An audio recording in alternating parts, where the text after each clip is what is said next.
Des arbres abattus en masse dans un bois de Cléon aux abords de la rue des Martyrs. La machine s'active à 10 mètres des premières habitations.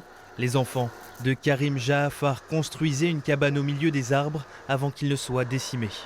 Hier, à 4h de l'après-midi, ils étaient surpris par l'arrivée de cet engin qui est arrivé de l'autre côté et qui est en train d'abattre les arbres devant eux et qui ne les a même pas vus. C'était très dangereux. À savoir qu'ici, ça n'était même pas sécurisé. Nous, on n'était même pas au courant de ces travaux.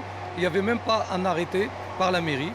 C'est un projet immobilier attribué en 2017 au promoteur Terra Maison qui définit l'avenir de ce bois.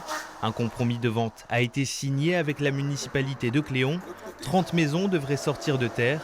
Les riverains, inquiets pour leurs habitations et la survie de cette bulle d'oxygène, ne comprennent pas. C'est une aberration écologique, non seulement pour les gens qui sont auprès de ce site, mais pour tout Cléon. Puisque ça représente un îlot de fraîcheur, ça représente de la biodiversité, ça représente un poumon vert. Et aujourd'hui, comme vous pouvez le constater, pour construire des maisons, tout ça est en train de disparaître. La direction de Terra Maison a rappelé le soutien de son projet par la mairie.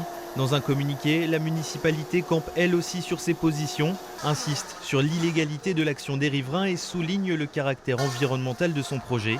En attendant, des élus écologistes se sont tournés vers Nicolas Mayor-Rossignol, président de la métropole, afin d'obtenir son soutien et tenter de sauver ce bois dont l'abattage a continué cet après-midi.